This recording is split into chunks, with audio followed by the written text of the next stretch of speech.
Hi, good morning. இன்னைக்கு டுட்டூஸ் கிச்சனில் நம்ம சில்லி இட்லி எப்படி பண்ணுறதுன்னு பார்க்கலாம். அதுக்கு தேவையான இன்க்ரீடியன்ட்ஸ்லாம் உங்களுக்கு காட்டுறேன்.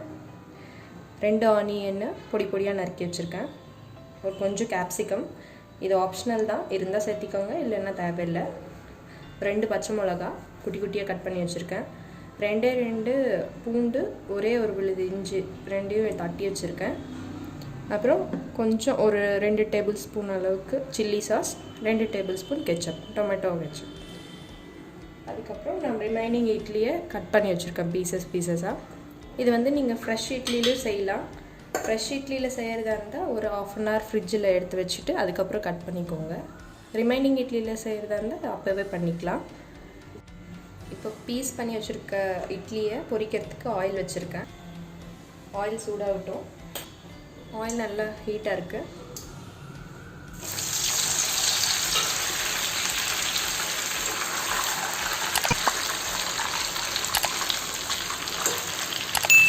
மீடியம் ஃப்ளேம் வச்சுக்கோங்க.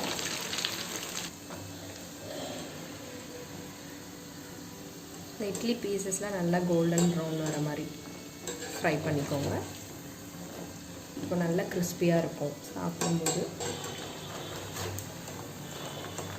இது கலர் சேஞ்ச் ஆக ஸ்டார்ட் ஆகிருக்கு. இது இன்னும் கொஞ்சம் ஃப்ரை ஆகட்டும்.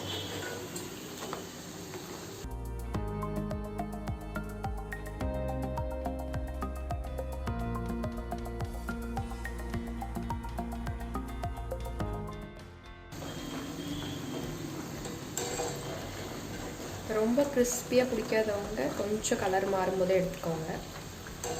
இப்போ பாருங்கள், இது நல்லா ஃப்ரை ஆகிடுச்சு, கலர் நல்லா சேஞ்ச் ஆகிருக்கு. நம்ம எடுத்து வச்சுட்டு சில்லி இட்லி எப்படி பண்ணுறதுன்னு இப்போ பார்க்கலாம்.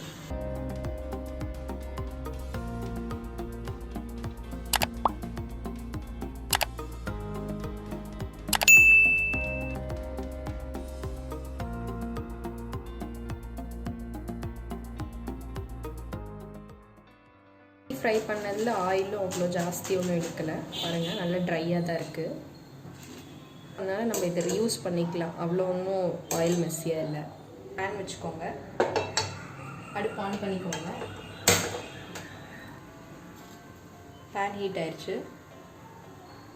ஆயில் ஒரு 2 டீஸ்பூன் ஊற்றிக்கோங்க.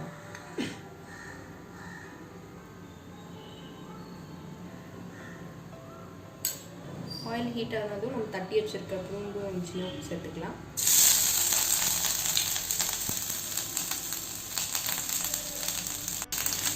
அது கூடயே கட் பண்ணி வச்சுருக்க பச்சை மிளகா, கொஞ்சம் கருவேப்பிலை,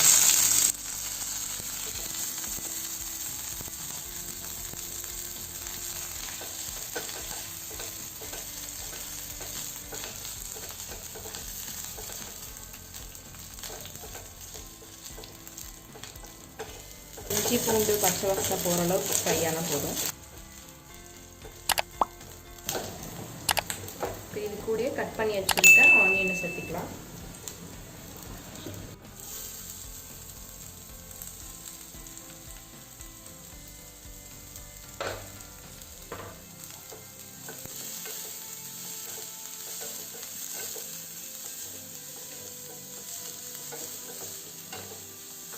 ஆனியன் நல்லா கலர் மாறுற அளவுக்கு வதக்கிக்கோங்க. இட்லிலே ஆல்ரெடி உப்பு இருக்கும், ஸோ அந்த ஆனியனுக்கு இதுக்கு மட்டும் தேவையான கொஞ்சமாக உப்பு சேர்த்துக்கோங்க.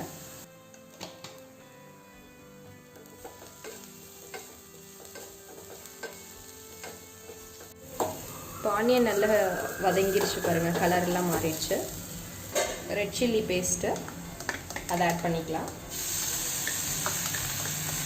இது கூடயே நம்ம எடுத்து வச்சுருந்த டொமேட்டோ கெச்சப்பு,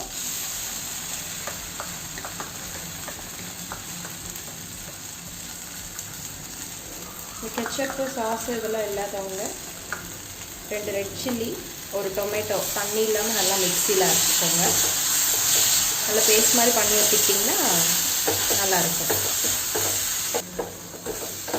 பேஸ்ட்லாம் நல்லா மிக்ஸ் ஆகி கொஞ்சம் நல்லா சூடாகட்டும்.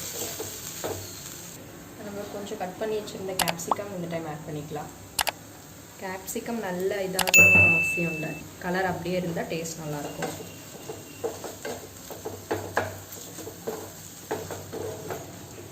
இது நல்லா மிக்ஸ் ஆயிடுச்சு. இப்போ நம்ம பொரிச்சு வச்சுருக்க இட்லிஸ் எல்லாம் இதில் சேர்த்துடலாம்.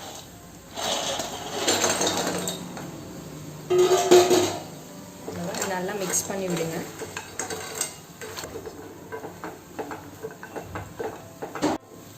அவ்வளோதான், இது ஒரு 2 மினிட்ஸ் குக் ஆயிடுச்சு.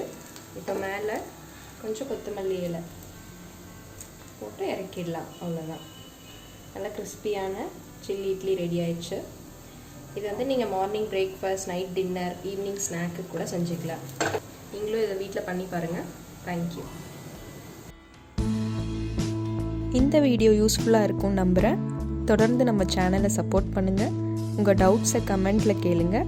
டுட்டூஸ் கிச்சனை லைக் பண்ணுங்கள், ஃப்ரெண்ட்ஸ் அண்ட் ஃபேமிலிக்கு ஷேர் பண்ணுங்கள், அப்படியே சப்ஸ்கிரைப் பண்ணிக்கோங்க.